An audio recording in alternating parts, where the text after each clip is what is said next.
Assalamualaikum warahmatullahi wabarakatuh.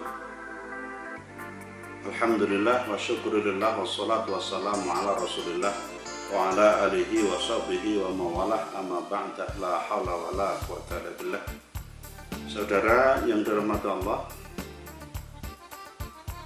kali ini saya akan sedikit memberikan gambaran tentang sebagian dari ajaran seorang wali, seorang ulama yang pernah hidup di Indonesia, terutama di tanah Jawa, yang cukup kontroversial, yaitu Syekh Siti Jenar. Bagian dari ajaran yang akan saya kemukakan saat ini adalah bahwa ada beberapa larangan-larangan atau hal yang sebaiknya tidak dilakukan menurut Syekh Siti Jenar yang dikemukakan kepada para muridnya, dan ajaran ini ditulis ulang di dalam sebuah kitab Jawa, Sabdo Sasmoyo, di halaman 45 sampai 47. Tulisan itu kemudian saya tulis ulang di dalam buku saya, yaitu berjudul Sufisme Syekh Siti Jenar, halaman 380.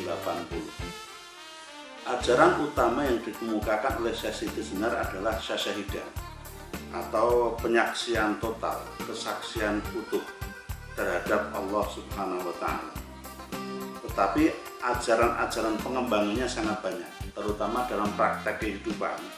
Dalam kehidupan sehari-hari, seseorang harus diliputi dengan berbagai ajaran-ajaran mulia. Di antaranya adalah larangan-larangan yang tidak boleh dilakukan oleh manusia.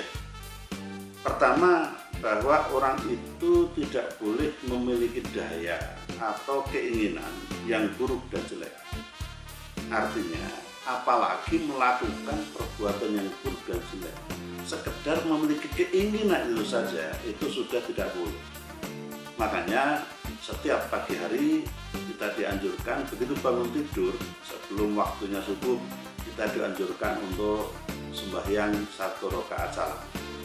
Bisa jadi kalau dalam konteks fikih ini adalah sholat witir, artinya minimal sholat malam kita adalah sholat witir, walau hanya 1 rakaat.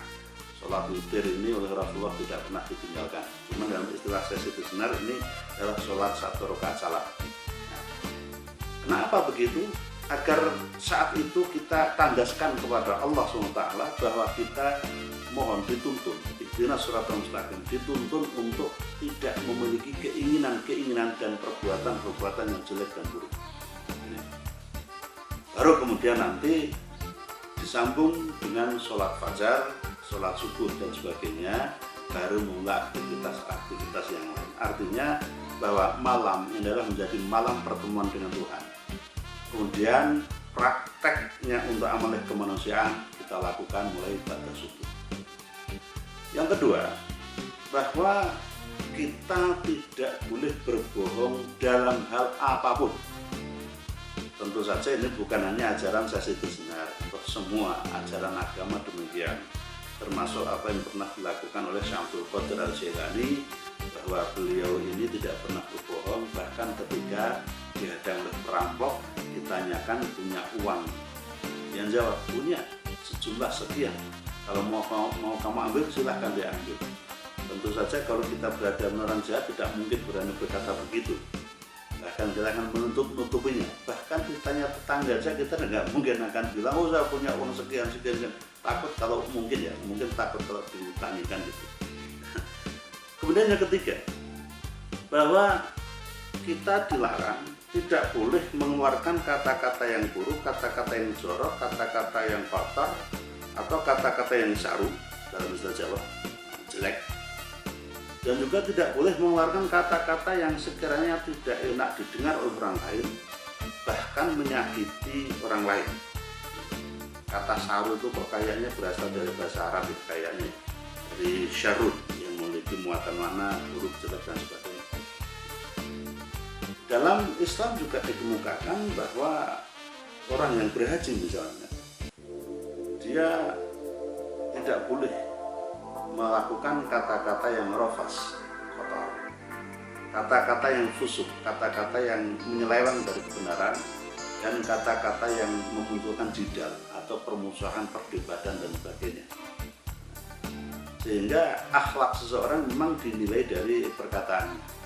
Sudah dikemukakan di dalam berbagai riwayat, entah ini hadis atau sekedar asar, bahwa salamatul insan fi hifdzil lisan.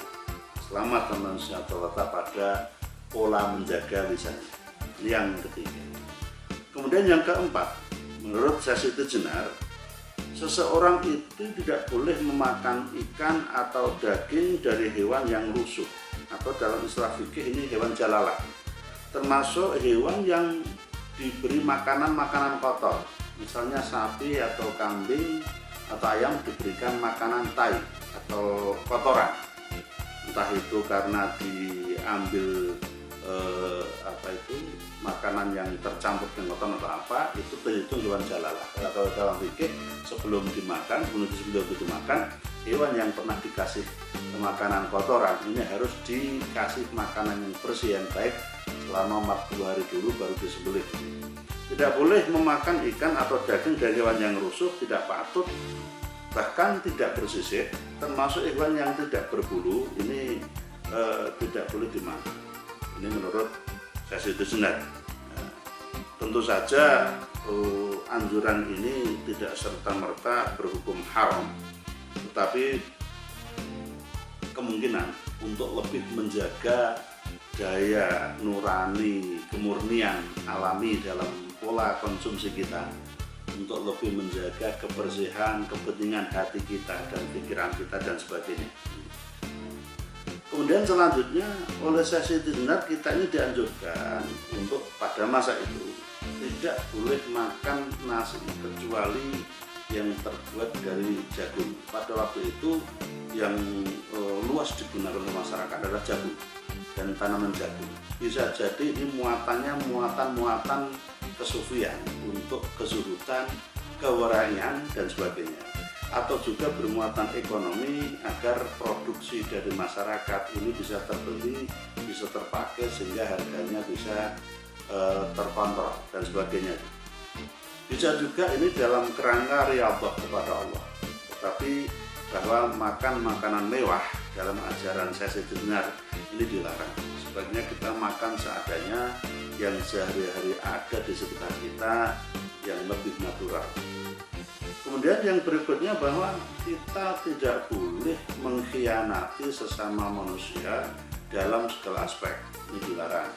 Di zaman akhir yang penuh dengan kecurigaan, penuh dengan pengkhianatan, penuh dengan kezaliman di antara satu dengan yang lain seperti sekarang, tentu ajaran ini masih sangat-sangat relevan untuk dikemukakan agar kehidupan semakin menjadi baik.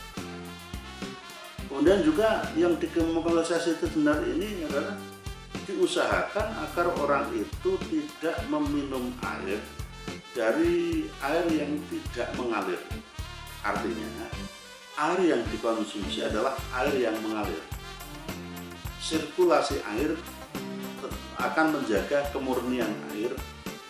Kemurnian air yang diminum akan mempengaruhi pola kebeningan dan kemurnian seseorang dalam dirinya, karena apa yang dimakan akan diserap oleh tubuh, oleh saraf-saraf tubuh, dan juga akan mempengaruhi keseluruhan pola pikir, keseluruhan batinnya dan rohaninya dari orang itu. Sehingga air yang mengalir ini juga harus menjadikan orang itu mengalir di dalam kebenaran Tuhan, kebenaran ilahi. Lalu seseorang juga tidak boleh untuk membuat dengki, benci, kesal dari orang lain. Hati orang lain ini harus dijaga.